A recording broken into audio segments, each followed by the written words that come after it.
Le syndrome prémenstruel n'existe pas. Si tu souffres d'un syndrome prémenstruel, sache que le syndrome en lui-même n'existe pas. Pourquoi? Parce que le corps est bien fait. Le corps n'est pas fait pour nous faire souffrir et ce syndrome en fait a été baptisé ainsi pour mettre dans une boîte tous les symptômes que l'on pouvait retrouver avant les règles. Il a été basé sur une observation. Tiens, avant les menstruations, plusieurs femmes ont des problématiques. On va appeler ça le syndrome prémenstruel. Comme ça, on met une boîte sur quelque chose, on met un nom, on met une étiquette, et tout le monde est content.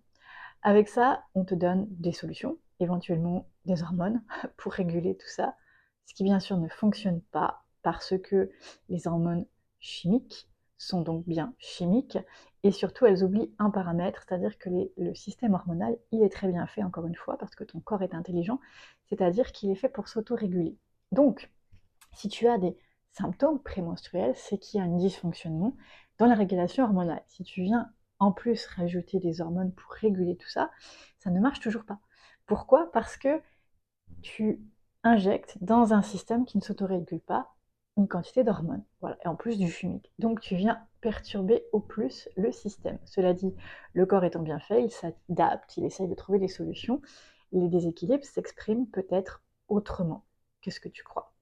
Ça, c'est le premier point. Les herbes, les huiles essentielles, etc., c'est très bien, mais ça vient simplement soutenir ton corps pour l'aider. Mais là, encore une fois, ça ne vient pas lui permettre de changer la physiologie qui a fait apparaître les symptômes prémenstruels.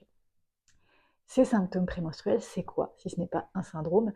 Eh bien, c'est la résultante d'un déséquilibre intérieur. On va dire, ok, je suis déséquilibrée. Je te rassure, ton corps n'est pas en train de te dire c'est la panique à bord, il est en train de te dire que tu gardes des émotions qui ne sont pas nécessaires, que tu prends sur toi des choses qui ne sont pas nécessaires et qui ne te servent à rien, qui stagnent et qui du coup vont gêner ta vie, ta créativité, ta joie, ta manière de réagir, de créer tes rêves. Pourquoi? Parce que ça agit directement sur le foie. Le foie, c'est celui qui gère le sang, c'est celui qui intervient dans les menstruations. Il travaille avec l'hypophyse, l'hypothalamus, la thyroïde pour générer les menstruations.